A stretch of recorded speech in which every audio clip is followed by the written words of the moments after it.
नमस्कार साथियों, सूर्यता की यूनिक लॉ क्लासेस के यूट्यूब चैनल पर मैं डॉक्टर उर्मिला राठी आपका हार्दिक स्वागत अभिनंदन करती हूँ।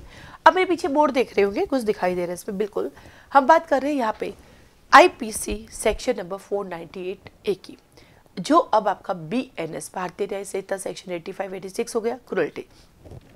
अपन देखते हैं कि आए दिन वाइफ जो है हस्बैंड पर केस करती रहती है क्रूरल्टी का, चाहती है एफआईआर दर्ज होती है, क्योंकि इसमें एफआईआर भी हो सकती है, कंप्लेंट भी हो सकती है। तो आइए इसके बारे में कुछ जानकारी देते हैं कि क्या आपको पुलिस डायरेक्ट अरेस्ट कर सकती है या नहीं कर सकती। सबसे पहला केस आता है आपके पास अरुण व्यास वर्सेस अनिता व्यास, 1999 सुप्रीम कोर्ट।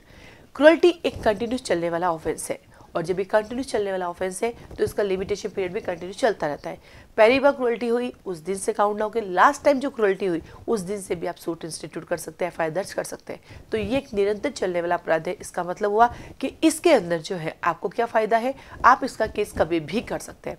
ऐसा नहीं 2010 में क्रूरल्टी हुई तो आप 2025 में केस नहीं कर सकते, क्योंकि क्रूरल्टी तो मेंटली भी हो सकती है, फिजिकली भी हो सकती है। आज भी मेंटली टॉर्चर हो रहा है, आज माना उस आदमी के साथ आप नहीं रहते, लेकिन मेंटली वो कहीं रास्ते में मिल जाए तो भी परेशान करता है, फोन करके रिश्तेदारों को कह के आपसे डायरेक्ट बात ना करता हो, लेकिन इधर उधर कहीं भी करता, वो सब भी क्रूरल्टी है। नंबर 2, दूसरा केस है Arnesh Kumar versus state of Bihar 2014। Arnesh Kumar versus state of Bihar 2014 में किया कि क्रूरल्टी के केस में डायरेक्ट अरेस्ट नहीं किया जाएगा। पुलिस पहले इंक्वायरी करेगी, इन्वेस्टिगेशन करेगी, पता करेगी प्राइमा फेसी मैटर बनता है या नहीं। यदि वाकई बनता है, महिला से करी तो ही अरेस्ट करेगी, सीधा जाके धड़ल्ले से पकड़ के नहीं लेकर आएगी। फिर 2017 में केस आया Rajesh Sharma versus state of UP 2017। Rajesh Sharma versus state of UP में कहा नो, क्रूरल्टी के केस में जैसे ही महिला केस करती है, पहले सबसे पहले आप उसको अरेस्ट करो, उसके बाद इंक्वायरी करो।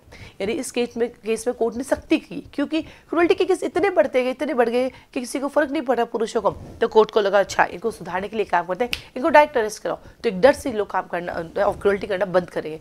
फिर इस केस को चैलेंज किया एक एनजीओ ने, एनजीओ का नाम है सोशल एक्शन फोरम फॉर मानव अधिकार वर्सेस 2018। उन्होंने कहा ऐसा थोड़ी हो सकता है, ऐसा तो सारे के सारे पति जेल चले जाएंगे, पति पत्नी को थोड़ा सा कुछ भी कह दे तो भी क्रूरल्टी मानी जाएगी। तो वापस राजेश कुमार शर्मा की जो गाइडलाइन थी उसको चेंज करके आया वापस सोशल एक्शन फोरम फॉर मानवाधिकार वर्सेस 2018। इस केस में का पति पत्नी का रिश्ता भगवान की बनाई हुई देन है, आप इस रिश्ते को ऐसे ही ना नकारा जाए और ना ही कोर्ट की नजरों में रोज लाया जाए।